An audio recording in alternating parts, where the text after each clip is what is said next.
You know, hip-hop changing from positive to negative was not a consequence of history. It was not a circumstance of history. It was nothing that just happened on its own. It had nothing to do with the changing of the times. It had nothing to do with that. It had everything to do with the fact that there are people in this particular society who wants to see us exactly where we are. And we cannot let that point elude us. These are the facts. How do we know? 1967, Kerner Commission report on urban disorder. When black people said, yo, we're tired of this system. You know what I mean? The system is oppressing us. So we rebelled against the system. We burned things. We said, yo, we had enough. He did his little report on what caused these riots. He said, what caused these riots? He said it was young children who started these riots, and what was motivating them was a high self-esteem and an enhanced racial pride. He said the majority of the rioters were high school dropouts, but they had a higher political orientation than their peers who did not drop out. And they saw the system as their enemy, so they attacked it in the right circumstance. So, fast forward to 1992. Same thing. #1 record on the radio, we had Fight the Power. Fight the Power is on the radio.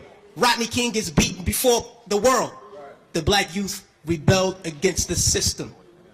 Again, they did it again. And why? What primed them? Positive hip-hop primed them. Fight the Power, X-Clan, Brand Nubian. You had these groups out here who were pushing, who were politically orienting black kids in the right direction, giving them the proper prompters that they needed so that they can respond properly to oppression.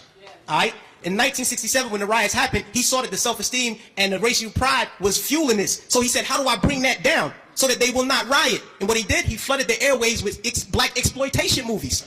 Nigga Charlie and the Return of Nigga Charlie. These were movies. Hip-hop didn't start calling people niggas. We had Shav. We had Coffee.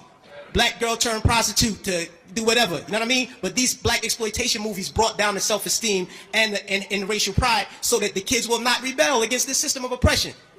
92, the racial pride was back in effect. We had black kids going to Dr. Ben Yuckinen lectures. We were spending our money to go see Farrakhan speak as opposed to going to a strip club. This is where we were. The most coveted article of clothing was a historically black college or university sweater. We were motivating children towards positive attitudes and lifestyles. And when Rodney King got the beating, heads responded properly. Fast forward to our day. Sean Bell is shot 50 times in the street in New York by police officers. #1 song on the radio, Like a Lollipop. Nobody do nothing. Nobody respond to nothing. Trust me, trust me. Just like the brother, I believe it was JT, the bigger figure, who said that the label executives came to him and said, yo brother, we need you talking about guns and whores. You know what I mean? That's right. That happens. I've been in those meetings with management and had to ask me, is what you're saying really what you believe? So that we'll know how to market you properly. You know what I mean? This happens. Young Buck on his album, he has a song on his album that talks about police terrorism.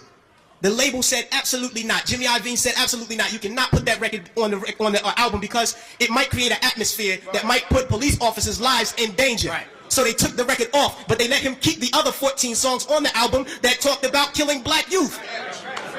So this is what we're dealing with. We're not dealing with a circumstance or consequence of history. You know what I mean? The environment that we're embedded in puts us in a situation where we feel we have to maneuver and play the game and water our message down. You know what I mean? But no, what happened was they intentionally shifted the paradigm to get us exactly where we are right now.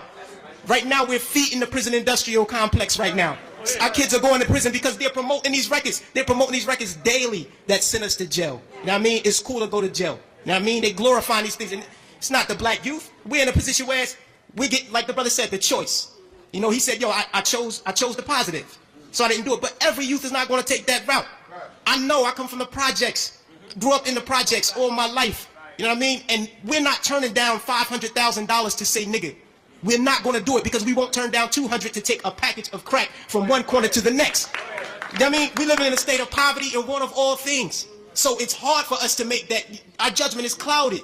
And they knew that the judgment would be even more clouded if they took groups like X-Clan off the radio. This is just what it is. And until we start to deal with the environment that's shaping the behavior, we'll never get to the next level. We have to confront that. Thanks.